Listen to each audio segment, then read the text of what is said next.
CM Sai Delhi दौरे पर जा रहे हैं, जहां वो नीति आयोग की बैठक में शामिल होंगे। इसको लेकर डिप्टी सीएम विजय शर्मा का बयान सामने आया है, जिसमें उन्होंने कहा कि इस बैठक में 3 बार जा चुका हूं, ये चौथी बार जा रहा हूं। प्रधानमंत्री के माध्यम से जिस चीज की जानकारी मिलते ही उन चीजों का 20% लागू कर दिया जाए तो बहुत है। इससे के साथ ही नक्सल ऑपरेशन के तहत नक्सली सरेंडर कर रहे हैं, इसे लेकर भी डिप्टी सीएम ने कहा। और आगे उन्होंने क्या कुछ कहा, आप भी अभी आप बता रहे हैं मुझे नहीं मालूम, परंतु धर्मांतरण का विषय बहुत स्पष्ट है।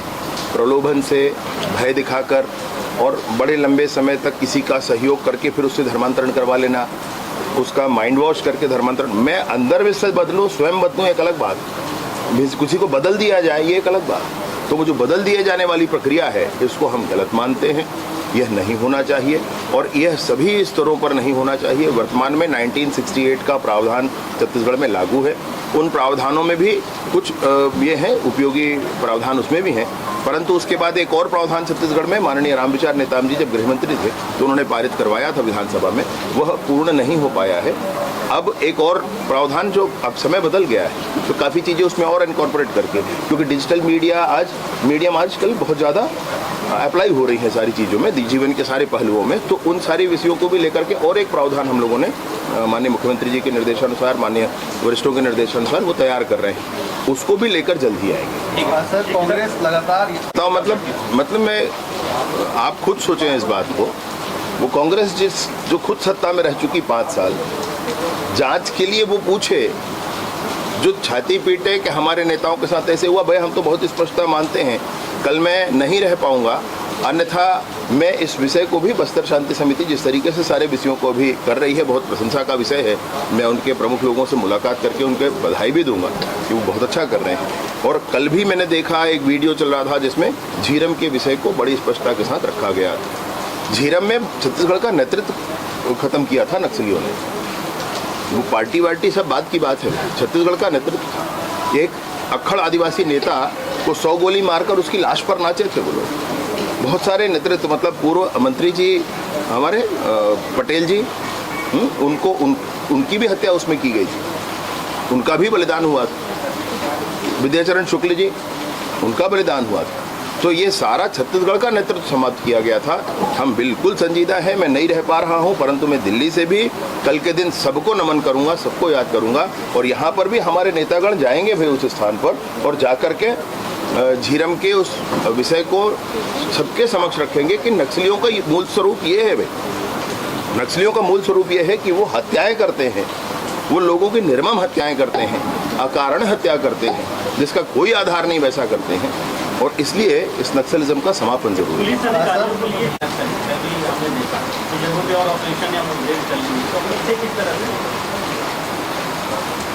मैं आपको उस दिन प्रेस कॉन्फ्रेंस में मैंने इस विषय रखा था कि इस वर्ष का अगर आप देखेंगे जनवरी से लेकर अब तक, तो सरेंडर ज़्यादा है और गिरफ्तार कम है। ये सबसे बड़ी उपलब्धि है अभी तक। ऑपरेशंस की उपलब्धियाँ और सरेंडर ज़्यादा है, गिरफ्तार कम है, ये सरकार की सबसे बड़ी उपलब्धि है। अब लोगों को बिल्कुल विश्वास हो रहा है कि ये लाल आतंक समाप्त होगा जब से माननीय केंद्रीय गृह मंत्री जी ने समय बांध दिया है। अन्यथा लोग ये सोचते थे कि ऐसा चलता ही रहेगा, जाने कब तक चलता रहेगा, और इसलिए किसी एक पक्ष में खड़े होना नहीं चाहते।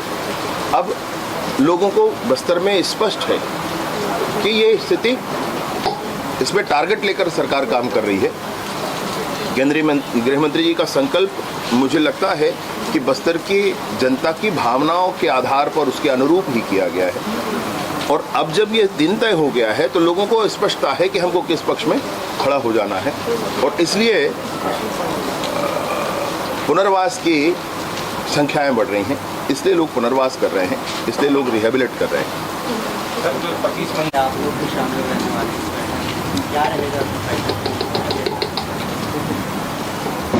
अद्भुत नियमित स्वरूप, बिल्कुल नियमित ये बैठक हो जाती है लगभग 3 महीने में। और ये सीएम कॉन्क्लेव ऐसा एक मीटिंग माननीय प्रधानमंत्री जी बुलाते हैं और उनसे आपके प्रदेश में हुए नवाचारों के संदर्भ में जानकारी ली जाती है। केंद्र सरकार के कुछ प्राथमिकताएं हैं, उस विषय पर क्या काम हुआ वो पूछा जाता है। और बहुत सारी बातें वो कहते हैं जिनको लागू किया अगर आप कर सको तो करो, ये बात होती है। तो इस बैठक का महत्व मैं आपसे ज़रूर ये कहना चाहता हूँ कि इस बैठक में मैं अभी 3 बार जा चुका हूँ, ये 4थी बार जाना है। अपने विषयों को बताने का अवसर होना चाहिए लोगों के पास। आप कुछ अच्छा करते हैं तो आप बताना चाहेंगे उसको, वो अवसर मिलता है। और प्रधानमंत्री जी को सुनना ऐसा लगता है कि कल्पना लोक से कोई बोल रहा है। एक एक विषय की गंभीरता से जानकारी और सटीकता के साथ कि वह धरातल पर कैसे उतरेगा, इन सारी ही चीज़ों की जानकारी उनके माध्यम से होती है। उनके कहे हुए का 20% भी लागू कर लिया जाए तो बहुत बड़ा काम हो सकता है।